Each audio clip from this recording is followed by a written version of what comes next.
Okay, I'm going to introduce the guests for this evening. And as I say, everybody's welcome and thank you for being here.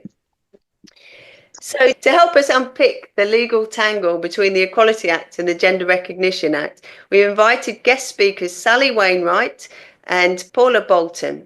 Now, both Sally and Paula have been involved in putting arguments in for the interveners. I think they will explain a bit about that themselves. Now, Paula has been fighting for women's rights since she led a walk out of school over the right to wear trousers over 50 years ago. She was active in the women's peace movement in the 1980s, and she co-founded Lesbian Labour in 2020 and Lesbian Fight Back in 2021. She is a musician and playwright. Our other speaker, Sally Wainwright. In 1988, Sally co-created the Deck Chairs Collective, which organised Scottish lesbian gatherings. She never imagined that by 2024 she would need to be involved in setting up lesbian persistence or instigate a lesbian intervention in For Women Scotland Supreme Court case. Because the erasure of lesbians is never ending. She's the co-editor of Women's Rights, Gender Wrongs, The Global Impact of Gender Identity Ideology. That's a great book. If people want to get a handle on where things are, then that's a really good book. So I'm going to hand you over to Sally, if you're there, Sally. I think I'm here. Can you hear me? Okay, so apologies to start off with. I'm having technical difficulties. I'm on my phone. Can I just say a couple of things? Lesbian Persistence is a new Scottish lesbian organisation, and Paula, being in England, sadly, isn't really involved in it. But we have both been involved in the lesbian intervention, which has gone into the Supreme Court. Next week, Tuesday and Wednesday of next week, this very, very important case is going to be heard in the Supreme Court. And it is going to decide definitively what the legal definition of a woman is in UK law. Now, you may well be aware of the fact that what the law says and what reality says aren't necessarily always the same thing, and the law can be an ass, and indeed at present the law is an ass, in my opinion. So what's going to happen is I'll explain the background to the case and how we got to the point of being in court, and then Paula's going to talk more about the implications for lesbians. We can't say very much about the case itself at the moment because it's live and we're not supposed to say too much about it. But we will be happy to come back after it's been heard, or perhaps after the judgment's out, which will probably be in the spring, and give you an update if that's of any interest. All the court submissions, even though we can't really talk about them, all the court submissions are public. So the history of this case goes back to 2018. When the Scottish Government passed a piece of legislation called Gender Representation on Public Boards Scotland Act. And this, on the face of it, was a really excellent piece of legislation because, as you, I'm sure, are aware, women are very badly represented at board level. And this was intended to ensure that 50% of non-executive directors on public boards are women, and it applied to all public authorities, Quangos and National Health Board, local health boards and so on. Unfortunately, however, the Act said that a woman was anyone with the protected characteristic of gender reassignment, which is, I hope, something that you're familiar with. If not, you can ask about it when we come to Q&As. It basically means anybody who says that they want to be the other sex. And the Act was an example of positive discrimination. In other words, it gave what might be seen by some as advantages to women. It positively discriminated in favour of women in order to make us more equal on the public boards. And because of that, it was covered by the Equality Act of 2010, which is UK-wide. So I'm not going to go into all the ins and outs of what happened next, but basically For Women Scotland, which, if you're not familiar with, is one of the sort of leading women's rights organisations in Scotland, the leading women's rights organisation, certainly at the time. And they challenged the Scottish Government. They took them to a judicial review. And initially, at the first judicial review was first heard, they lost, but they appealed. And on appeal, the court agreed that calling women anybody with a protected characteristic of gender reassignment was effectively a redefinition of the word women or woman, and that the Scottish Government didn't have the power under the Devolution Act to do that. And so that bit of the law was found to be ultra vires and no longer existed. So the effect of that was that sex under the Equality Act in general means biological sex and does not mean self-declared gender identity. So at that point, we all cheered, well done for Women Scotland. We've won. Now we can go back to the daily business of getting on with our lives. 3 days after the court hearing, the judgment came out, the Scottish Government issued revised guidance on the Act, which said that a woman in the Act, it said a woman was no longer defined in the Act, and therefore it sort of defaulted to the meaning under Section 11 and 212(1) of the Equality Act. And those two sections define a woman as being a female of any age. However, it went on to say, the guidance went on to say that in addition, in terms of Section 9(1) of the Gender Recognition Act, where a full gender recognition certificate has been issued to a person stating that their acquired gender is female, the person's sex is that of a woman. In other words, the revised guidance basically stated that a woman was a woman, most women at least, and included some men. So in 2023, For Women Scotland went to court again, took another judicial review to challenge that new definition of the word woman, and they were unsuccessful, and they appealed, and they were again unsuccessful. And I'll say a little bit about that in a few minutes. And the Supreme Court case being heard next week is the final appeal possible. It's the highest court in the land, and what it decides will be the law until or unless legislation changes it. And effectively, the question to be decided is, does possession of a gender recognition certificate change someone's sex for the purposes of the Equality Act? And the Scottish Government says, yes, it does. And For Women Scotland and all women concerned with women's rights say, no, that it doesn't. So according to the current judgment, so this is the state of play of the law in the UK at present. The Scottish judgment that I'm discussing just now is legally binding in Scotland, but because the Equality Act is a UK-wide law, it really should be followed throughout the whole of the UK. And certainly once the case is decided next week or after next week, the legislation will apply, or the ruling will apply UK-wide. So at the moment, the current judgment is completely bonkers. It says that a woman is a female who does not possess a gender recognition certificate, or a male who does possess a gender recognition certificate. So in other words, a woman is most women, or people that you and I would think of as women, but not quite all of them, and some men as well, or at least some men most of the time, because the judgment also said that there are some exceptions to when a man with a gender recognition certificate should be regarded as a female, but it didn't specify what those exceptions were. So it's very fuzzy and very messy, and nobody really knows what the state of the law is, which is part of the reason, of course, why it's going to the Supreme Court. So a female who does not possess a gender recognition certificate. Now, the effect of this, which has been accepted by the Scottish Government, is that a woman who does have a gender recognition certificate is, in their terms, legally to be seen as a man. And the effect of that is that she loses all protections as a woman under the Equality Act. And that includes loss of maternity and pregnancy protections. So just to give you an example, because there's quite a lot of talk about protection for women who are pregnant or have recently given birth in the Act. So for example, one sentence would be, a person discriminates against a woman if that person treats her unfavourably because of a pregnancy of hers. But if the woman in question has a gender recognition certificate, she doesn't fall under this definition of a woman who has her pregnancy, because she's now a man who has his pregnancy, and therefore loses all maternity and pregnancy protections, which obviously seems to me to be an absolute nonsense anyway. A man who does have a GRC, at least when he's not, is really, really problematic for a number of reasons. One is, I haven't put all of these things on the slide, in practice, if the court finds in favour of the Scottish Government next week and says that a man with a GRC is to be treated in all or most cases as a woman, in practice it will apply to all men, because of the absolute impossibility of policing whether or not a man has a gender recognition certificate. So my lesbian organisation, Lesbian Persistence, we might say to somebody who wants to come in, because we would be forced to admit men, do you have a gender recognition certificate?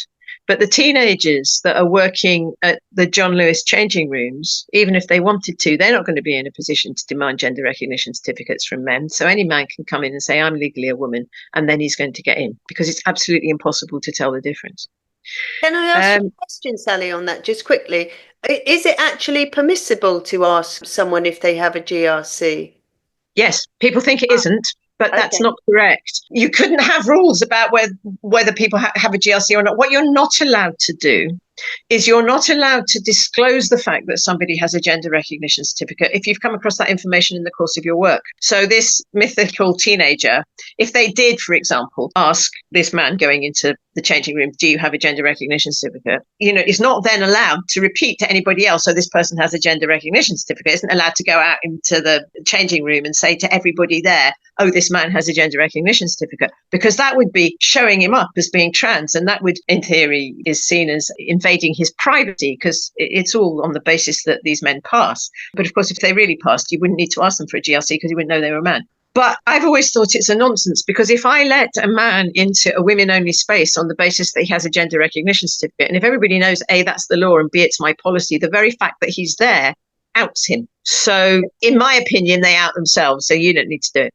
The Equality Act does allow men with the protected characteristic of gender reassignment to be excluded from single-sex services and jobs, where doing so is a proportionate way of achieving a particular aim. But that doesn't apply, for example, to associations. And I'm sure Paula will talk more about this, so I don't want to say very much. But, for example, a women's walking group wouldn't be able to exclude a man with a gender recognition certificate because the exceptions in the legislation don't apply to associations. And the other problem is that a lot of organisations operate a policy of self-ID anyway, and that's way beyond what the law requires at present. And they're committed to it, or they're captured, or they're bought, or whatever. And getting those organisations to change this is going to be a huge challenge, in my opinion, regardless of the outcome of this case. If we win, then obviously we need to make that really public and have a big campaign to get organisations to stop letting even men with gender recognition certificates into women's spaces. I also think that even if we were to lose, there's an argument to be made about saying, okay, the law says men with a gender recognition certificate, so let's just stick to them. Not that that solves the problem, but it does keep a lot of men out of a lot of places and therefore makes women a bit safer. But not just safer, I mean, just more to have our rights. I don't feel unsafe if a man comes into my lesbian disco. I just don't want him there, because it stops being a lesbian disco. It just becomes a mixed event. The problem with the legislation is that the single-sex exceptions in the Equality Act are permissive. They're not mandatory. In other words, they can be used, but they don't have to be. And to me, that's one of the really big problems that we've always faced with this legislation. Can I just clarify that for people that don't know? So what you're saying is that whilst the right to use the kind of exceptions is in place, most people just don't, because because they don't want to get in trouble. I think that's probably part. Well, increasingly, people are so frightened of being in trouble that they don't use them, and also other organisations are captured. I mean, for example, Edinburgh Rape Crisis Centre. The Edinburgh Rape Crisis Centre was even worse because it pretended to use them. It advertised the job as being only available to a woman, and then gave it to somebody who was known to be and was legally at all times a man. So, but yes, I mean, some organisations I've seen have just stopped advertising jobs as being, for example, as being only available to women, even although they could have done so. So yeah, there's two problems. People don't want to because they're captured, and they're frightened to because of what they've seen happen when we've tried to exclude men in other circumstances. So a man who has a GRC, and this is the current state of the law, and this is what's being appealed, just to clarify. Okay, so this is what the law says according to the judgment that we had from the inner house of the court session, that a man who has a GRC acquires all women's sex-based rights. He has the right to go into women's single-sex spaces. He has the right to apply for women-only jobs. He has the right to join women-only and lesbian-only clubs and associations. And as I say, although there is some ability under the Equality Act to exclude men with the protected characteristic of gender reassignment, which would include men with a GRC, it's very difficult and very rarely used. So in theory, it's there, but you have to be awfully, awfully, awfully committed to keeping something to be a women-only space to actually use it. And the other thing is that a heterosexual male, I'm just talk you through this because it's something that the court didn't understand in Scotland. So a heterosexual male is a person who is sexually attracted to women. If he is now called a woman, he becomes a woman, but he doesn't stop being sexually attracted to women. He is therefore a woman, in inverted commas, who is attracted to women. And a woman who is attracted to women is a lesbian. Therefore, any heterosexual man with a gender recognition certificate becomes legally a lesbian. Can I just say how ridiculous, speaking as someone that I've been looking at the lesbian fight back, looking at that for a while. And then when we had the case of Roxy Tickle versus Giggle in Australia, it's so insulting that you have, sorry, but a big hairy bloke calling himself a lesbian and invading space. I find that is one of the most galling things about this. Anyway, I shall let you continue. Sorry for interrupting. That's right. So when the last court case was heard, the appeal which For Women Scotland lost, and the one that is now being appealed, Baroness Faulkner, who's the chair of the EHRC, who swithers about the extent to which they support us, they're actually intervening in the case on the other side, unfortunately. But she did raise this question with the court, and she wrote about freedom of association for lesbians and gay men. And what I've put here, I'm going to read it out. I don't think it's very well written, and I think that's a problem. I mean, what she was trying to say was what I just explained to you about how a man becomes a woman, is therefore a lesbian, but she didn't really spell it out in words of one syllable, and the judges clearly weren't able to understand or follow the argument. So if sex means legal sex, then sexual orientation changes on acquiring a GRC. So that basically, because you go from being a straight man to becoming a lesbian woman. So your sexual orientation changes from straight to lesbian or to gay, is what she was trying to say. I should just say, of course, everything that I'm saying about men and women works in reverse as well. You know, everything about men refers to women if they get a GRC. And she goes on to say, some trans women, i.e. men, with a gender recognition certificate become legally lesbian, and some trans men, i.e. women, with a gender recognition certificate become gay men. As things stand, a lesbian support group, for example, may have to admit a trans woman, i.e. man, with a gender recognition certificate who is attracted to women without a gender recognition certificate, or to trans women, men, who had obtained a GRC.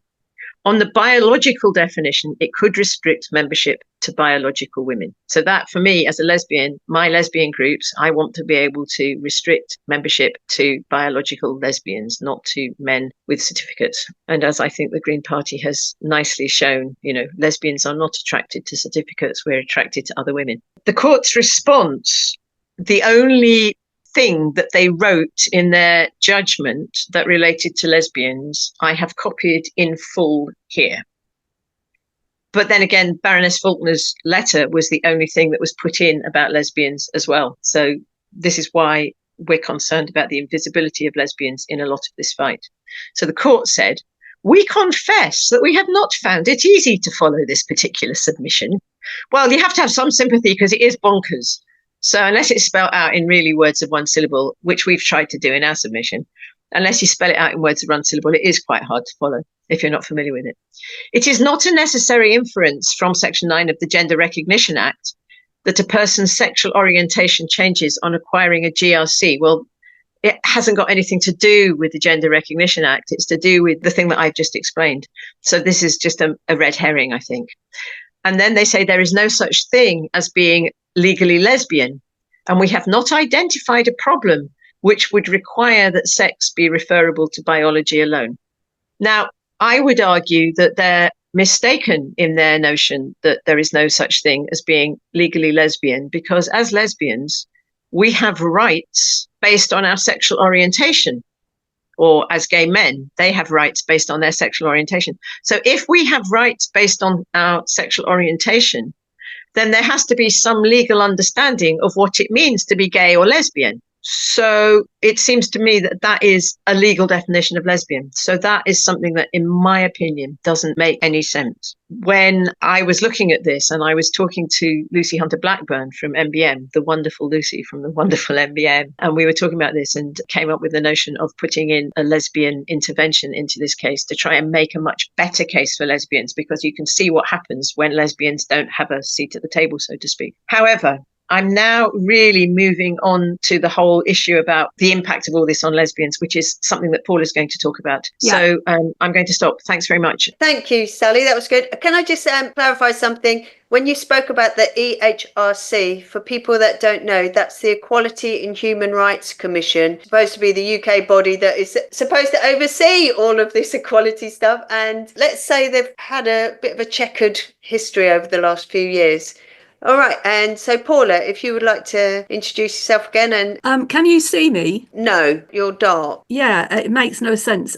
I could see myself. Anyway, I shall start. Right, well, I'm going to pick up where Sally left off. What we didn't say at the beginning is that Sally and I are looking at the lesbian side of things, because I'm sure it's obvious to all of you that this entire case affects women. And as lesbians, we are women. Therefore, everything that you might be thinking, if you are a straight woman or a bi woman or whatever, about how this affects you, that also affects us. But I'm going to focus on the things that apply particularly to lesbians. Now, that slide that Sally had up, there is no such thing as being legally lesbian, and we have not identified a problem which would require that sex be referable to biology alone.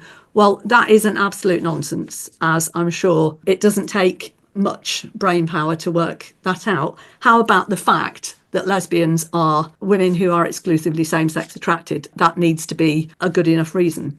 But demonstrating that the judge has no understanding of what being a lesbian is doesn't surprise me, because let's face it, Queen Victoria didn't know what lesbians were either. And I think that's hardly surprising, since we are largely invisible to the general public. What public perception there is skewed. If lesbian is mentioned at all, it's generally a sexualised reference. The word lesbian is often sexualised, and lots of young lesbians that are coming out, they wouldn't dare use the word. Not surprising, because it's one of the most searched for porn categories. So if anybody is wondering what's happening with lesbians and you go and type that into your Google search engine, I would say beware. If we do appear in the mainstream media, it's a major event. We are so starved of cultural references that for many lesbians, the series, the Gentleman Jack series, attracted almost a cult-like following. But how telling that we have to go back hundreds of years to show a portrayal of a lesbian relationship that rang any bells. Of course, for those of us that are left of centre, watching a very rich titled lesbian be your role model was a bit of a hard one to swallow. But anyway, I also have to say that recently there was in Sherwood, which was a series you might have seen that talked about the miners' strike and the impact in post-industrial towns. There was a lesbian couple that was very believable, but any of the lesbians that are out there listening will know what I mean when I say one of them always gets killed off very quickly. So anyway, I'd say most lesbians are simply getting on with our lives and are used to putting up with the injustices. If you go back to the 70s and 80s, for instance, child custody battles were common, and lesbian mothers lost their children as a matter of course. Then, as now, the judges were totally against us, but for different reasons. Then it was fear of being contaminated by homosexuality or being damaged. There's very, very severe language used around this, but not many women thought to go to their MP to complain about the injustice. I defy any of you to tell me when you've ever heard in Parliament an MP stand up and say, a lesbian constituent of mine told me, blah, blah, blah. But you do hear all sorts of other minority groups or, interest groups, whatever they are, doing that. I'd say generally that we've become used to an expectation that there will never be full acceptance, but we just get on with it. Despite the few years of assimilation after gay marriage became legal, and there was a pretense that things were fine. But now we've gone backwards. We have a second layer of invisibility. Back in 2018, if anybody ever does watch or attend London Gay Pride, there was a group of lesbian activists who protested, and they were making the point, exactly the one that we're still debating now 6 years later, that gender ideology and all its offshoots erases homosexuality, or as they put it, trans activism erases lesbians. And 6 years on, in order to exist at all, we meet in private, behind closed doors, because any attempt at public lesbian organising is met with protest. Anybody that was in Leeds will testify to what happened with us at Lesbian Strength. We had to have West Yorkshire Police, who did a very fine job of keeping us separate from the very vociferous, noisy and aggressive activists from the other side who disagreed with lesbians being able to have our own march. And the Lesbian Strength movement goes back to the 80s, and it's always been a thing. But now, if lesbians try and organise in public, we had a counter protest from lesbians of all genders and dykes of every stripe. I mean, it is quite ridiculous, but this is what's happening, and it effectively erases us from the public square, and it leaves emerging lesbians without a community to emerge into, which is shocking. And if that's a bit vague for those of you who are outside that community, let me just put it to you like this. If you think sport, women's sport, it does come as no surprise that a lot of lesbians have accessed their communities via sport. If we look at the Fabulous Lionesses, it's not just one or two, loads of them are lesbian. It's always been a place where lesbian women have been able to meet and have community and enjoy our bodies in a way that is a physical expression of physicality and nothing to do with being sexualised. Women's sports, lots of lesbians. But of course now, sport is the one thing that most people do understand is now being taken over by men who redefine themselves as women. So although we think of it as women's sports that are being affected, think in your heads, my goodness, that has a huge knock-on lesbians. And even the fact that women are lesbians are self-excluding from things. That, there's a roller derby group in Scotland, and one of the lesbians defined under this way of thinking that Sally's just been talking about joined and was 6'3", and it was dangerous for everybody else. When it was challenged, then if you try and challenge this, you become the problem. You are then the one that is hating. You are the one that is then considered to be breaking the law by misgendering or any of this nonsense. But it means that lesbians are left without that physical expression of self. And Stonewall and its acolytes adopted Stonewall law. Let's just go back to 2018. It's been going on longer, but there was a bit of a moment then because we were all arguing about the Gender Recognition Act. Whatever the outcome of the upcoming case, there's at least 6 years to undo because this stuff became embedded throughout society. And people have acted as if self-ID is lawful. Right way back to all women shortlists in the Labour Party. All women shortlists like gender balance on public boards. You would think that was a positive discrimination move to ensure that women were given 50% of places. All women shortlist in the Labour Party back then was open to self-ID. And that's where an awful lot of the resistance, the fabulous resistance with Labour Women's Declaration, all the different political parties started women's groups around that time, Conservatives for Women. The first one to have a women's declaration was the SNP, but a lot of it was to do with that. Now, the police are particularly captured. And I just want to contrast. Now, if lesbian organisations, lesbian groups want to have some activity that is in the public domain, either, like Lesbian Strength, liaison goes on and on to ensure that we get some protection, or you don't tell them at all, because to tell them would open you up possibly to allegations of hate crime, because incorrectly sexing, you are accused of being transphobic. So in 2000, I was running a group called Invisibility 2000, so we could move into the millennium openly with our partners. Now, in those days, we were under Section 28, and that was quite a difficult thing to be contradicting. But in those days, every group meeting that I had, and this was in a small town in the Midlands, we had to tell the police, and the police had us on the quick response list. And that was because the Admiral Duncan bombing in Soho had happened. And we were considered a community worthy of protection at that level because of the degree of homophobia. Now, 24 years later, we don't tell the police.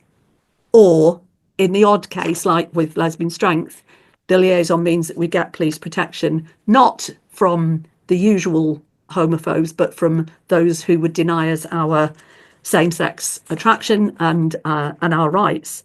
Now then, lesbians are particularly affected by the inclusion of males with GRCs in our spaces, and whether it's legal or not. If we look at Tasmania, is this where we're headed? For those that don't know, recently a lesbian, Hoyle, applied for legal permission to make lesbian events single sex. I'm going to repeat that. To make lesbian events single sex. This is the Orwellian nightmare that we're in. Obviously, lesbian events are single sex, but of course, under this new thing, that's not the case. And the Anti-Discrimination Commissioner, Boulton, banned LGB Alliance Tasmania from hosting lesbian events, which excluded trans women. And what she was saying was that single-sex lesbian spaces violated equalities law. And she believed that there was insufficient justification for lesbian-only spaces. So I would say it's the job of the lesbian interveners to show that there is sufficient justification for lesbian-only spaces. And I'd like you now, as those listening, to ask yourself right now, do you think that there is sufficient justification for lesbian-only spaces? You don't need to tell anybody, just make a mental note. And after listening to this, does this reasoning in any way persuade you that we're actually right? Because this is obviously what we're hoping, that between us we've put the reasons forward to help that judge to understand, and the rest of the legal team to understand why. There are many reasons. There's this problem that has not been identified, which would require sex to be referable to biology alone. Well, here goes. Here's just a few. Having males in lesbian spaces renders them mixed sex spaces. Lesbianism is predicated, there you go, hello everybody, is predicated upon the absence of men. We're denied our cultural existence when our spaces are mixed sex. The other thing, we exist in a heteronormative world, which requires, I'm going to use the term code switching, which you're probably more used to hearing with reference to race, but I think the concept transfers over to sexual orientation as well. Having lesbian-only spaces allows us to be fully ourselves, just like everyone else can be in their normal lives. And the toll on your mental health because of an absence of these spaces is enormous. Even if you're an out and proud lesbian, the most that you can expect is what I call tick box tolerance. I'm okay with it, my best friend is gay, that sort of thing. But beyond that, there's a whole gamut of what I've been told are called microaggressions. I'm glad there's a word for them now. And they build up in seriousness. It might be as innocent as when I was campaigning about the GRA in 2018, there was a Polish woman in the group, a straight woman, and it came to light that I was lesbian. So you get a grudging acceptance, but with conditions. She actually said, I'm fine that you're in the group as long as you don't rub it in my face or keep mentioning it. Then there's take that a step further, because she went on to say, oh, and assumptions of predation here. Just as long as you don't come on to me, remember I'm straight. That's the sort of normal, everyday, even in this movement, we're both fighting for women's rights. And that's what I got. Then there's people who have got a religious or a cultural bias against homosexuality generally, who will say it's not allowed in my religion. And a Catholic woman, I mean, she's in her 80s, but she actually argued with me when we were at one of the WP UK meetings. It's not natural for two women to be together. She was a Catholic. Then you get questions that you wouldn't normally get.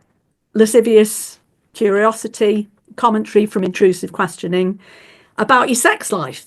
I remember trying to buy a rose on Valentine's Day a few years ago, and the market stall holder thought that this was rather quaint for a woman to be buying a rose for a man.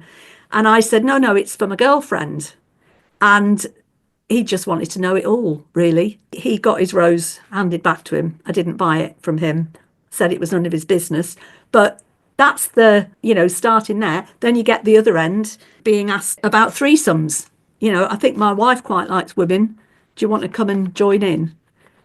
I'm not exaggerating. For those that don't live this life, this is normal. The denial that lesbians or lesbianism even exists, that's another common one.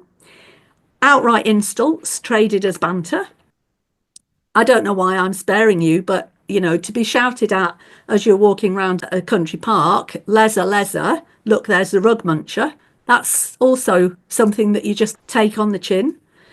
Then there's the disgust at the notion of what they think lesbian sex is. If you're out with your girlfriend or your partner or your wife, whatever, the assumption that two women are without men rather than out together. That really jars on me, actually, that we're not sufficient without men, you see. Then, of course, there's physical threats. These are the things that people do sometimes hear about that do make it into the media. Unasked for sexual advances. The number of times that we will have been told, once a man discovers that you are a lesbian, what a waste. I'll put you right, love. All you need is a good fuck, etc.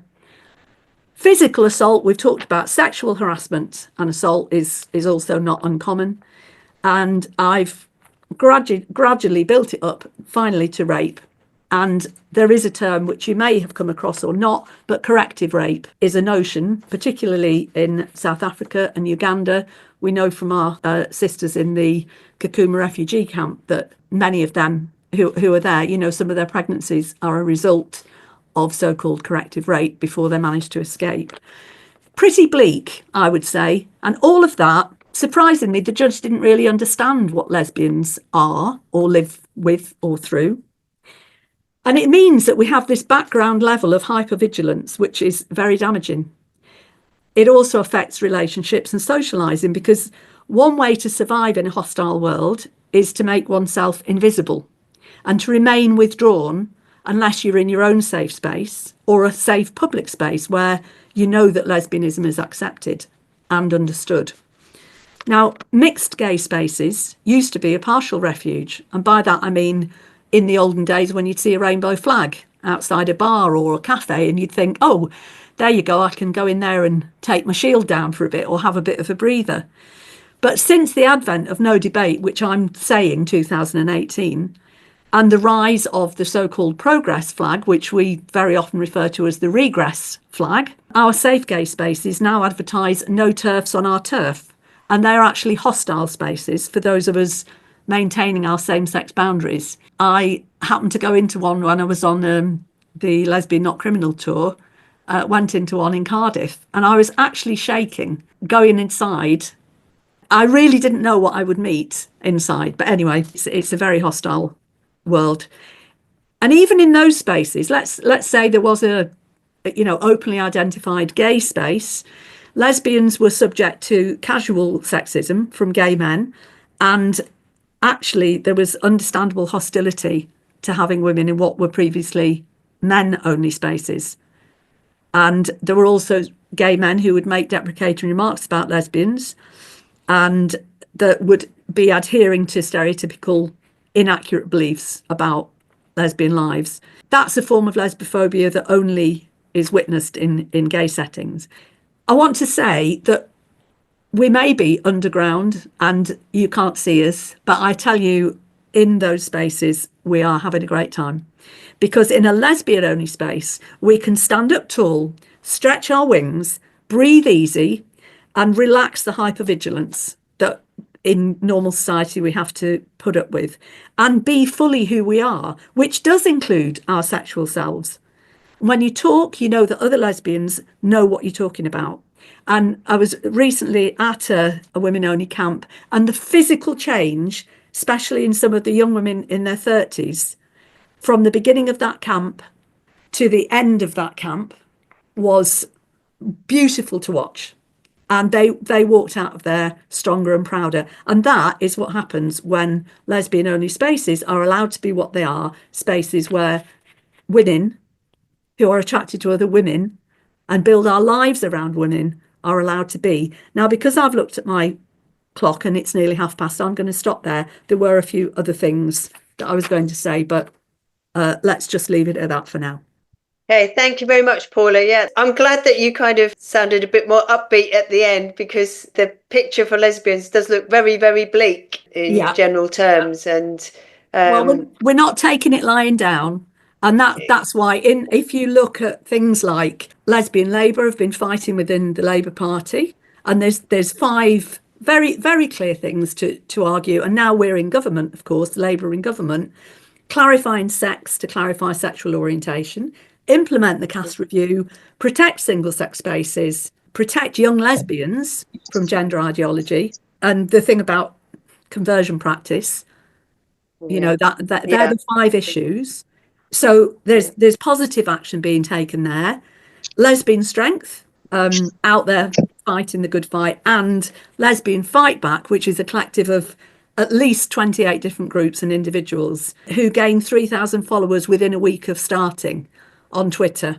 So yeah, we're not taking it lying down. And the lesbian canaries, if you like, have been at this longer than many others. So we might not be visible, but we're there. Yeah, I think you're right. That, as you said earlier, the lesbians were one of the first groups to actually realise the impact of what was going on, because lesbian space has been taken. We do have some questions about the appeal. Now, this court case, it's gone through quite a few appeals, and For Women Scotland have won some and lost some, let's say. What happens if we lose in the Supreme Court? What happens? Yeah, I can answer that. Really, the situation I described that the legislation is at the moment will be baked in hard. And the only way around it will be for a change in the law. And if For Women Scotland lose, then we need to have a massive, massive campaign directed at the government to demand a change in the law to clarify that men with a gender recognition certificate, or people with a gender recognition certificate, do not change their sex in relation to the Equality Act. And I think one of the things that's really important is that, even the Green Party can start to think, or the group of people here, the Green Party women who care about it, as opposed to most of the rest of the Green Party, as I understand it, that is something you can start to think about how you can campaign for that. Because even if we win, as I said before, we need to get the mindset out of the institutions. And I think the campaigns will use a lot of the same information, albeit directed in a different way. So starting to think now about what we're going to do post-judgment, which I think will be early spring, but it's not going to be anytime soon. It's a very, very complex legal issues that are being discussed. We need to be ready to go with something. Can I add there that whatever does happen, it may need further legal work, and there is already a shortfall in the funding. So this is my call out. Please contribute if you haven't, or if you have, don't have a coffee tomorrow and send a £5 to For Women Scotland. Yeah, it's interesting watching it from the sidelines. I've been following what the Equality and Human Rights Commission have been writing. I've watched what the government's been doing, and they seem to bat it between each other. And again, with the courts, none of the 3 pillars want to seem to address this issue. They want to throw the hot potato over to be solved by, someone else. But I think when it comes down to it, it has to be the law. And I really don't know how that's going to happen, because at the moment what's happening is women in particular are taking on these cases, winning quite a lot of the time when they get to court, but the court cases are quite narrow. And as it's stressed in the For Women Scotland appeal, in each of the appeals, it's been really stressed that they will only look at this one small, narrow question, and they won't address the impacts, they won't address the wider picture, because that's not their remit in some ways. So it's quite frustrating that the EHRC, the Equality Human Rights Commission, the government and the law courts all seem to be batting this around. Although I am cheered up by the fact that the Equality and Human Rights Commission seems to have almost reversed their position from about 2 years ago. And that will partly be to do with who's heading it, because people who follow this know it's almost like some of the trans activists have left the EHRC and they've got Quisha Faulkner, who is a bit stronger, even though they've tried to bully her out of the EHRC. But ultimately, it does seem like until there is enough social pressure building up from women and from us winning court cases and from us kind of just getting out on the streets and complaining about it enough, none of those three pillars in charge will actually do anything. Emma, just to pick up something you've just said, I think it's really worth, despite what you've just said about the EHRC, it's worth remembering that they are intervening on the side of Scottish ministers. They are going to court to argue, whether they believe it's the right thing or not, that the current state of the law is that men with a gender recognition certificate should be treated as women in all or most circumstances. So really, they're not very much on our side at the moment, and I'm really not very impressed with them. But I do agree with you. I think the general point that you're making, which is that this is a real hot potato, that everybody's terrified of the gender identity ideology or the ideologues, that they're embedded in so many institutions, not just nationally, but internationally as well. Read my book. It's everywhere you look. And people are frightened. People are frightened to challenge it. So even people who are on our side keep their heads down and shut up. And it really requires, if we could get every single person who agreed with us at a given moment in time to all say on their Twitter, social media, whatever feeds, we don't believe in this rubbish, it would be done in an instant, but that's never, ever going to happen. Can I say, add into that, it is really important that we understand that we are referred to as Turf Island. We're doing our best to hold back the wave, hold back the juggernaut here. But many of us were at the German embassy on the 1st of November protesting in support of our German sisters, because self-ID was made law in Germany on the 1st of November. And their version of it, which may be ours if we continue in this way, you can change your gender marker 4 times. Paula, you can change it, but not more often than once a year. You can change it as often as you like, as long as it's only once a year. Well, sorry to correct you, but the other thing is that we sit within the UN, and there was a meeting with Reem Al Salem earlier, or was it last year, this year? Anyway, that I was at, and that was to do with the fact that sexual orientation and gender identity are shoved together in this thing called SOGI. So if you ever see the abbreviation SOGI, I call it SOGI, and you don't know what it is. And what happens is whenever there's a team that are meant to look at what's happening to the SOGI community, the chap in charge at the time was Victor Madrigal-Borloz, and we had a meeting with him, Gay Men's Network, LGBT Alliance, and at the time it was me for Lesbian Labour. In his report, the term lesbian was mentioned 18 times, gay men was mentioned twice, and the rest of the entire document was about the GI part of SOGI. There's no understanding that those two things are completely different. The one is an orientation. Everybody on this call, everybody in the world has got asexual orientation. Ours just happens to be one that is considered to be a minority one, but everybody's got one. Gender identity is as yet undefined and is about whether you are a male or a female, whether you are a man or a woman. It's 2 completely different things. We won't get anywhere with that being joined up together, but there are moves to try and separate those 2 things. And whatever happens in Europe, there recently, Jeremy Corbyn was there, and Kate Osborne was one of the politicians that was there. There were several others, the European lot that were talking about this whole thing, and they're meant to be representing us. So however hard we fight here, I'm sorry to be a bit depressing, we've also got to be aware of what's happening internationally and how we fit into CEDAW and all of these other things that are impacting on our legal system. So not wanting to depress us. You are right. Just so people know that Reem Al Salem, I think she was the UN rapporteur for... Oh, you were there, Anna, yes. And women and girls. That's it. Violence against women and girls. You are, you are right. I mean, we are Turf Island. Once we've won here, we've got a lot to face elsewhere from the UN and from other organisations. And, one of the things that strikes me is when they talk about international best practice and world leading, that's all captured and to do with WPATH. Okay, I just want to bring it back to the case. Yeah, that would be a good place to end.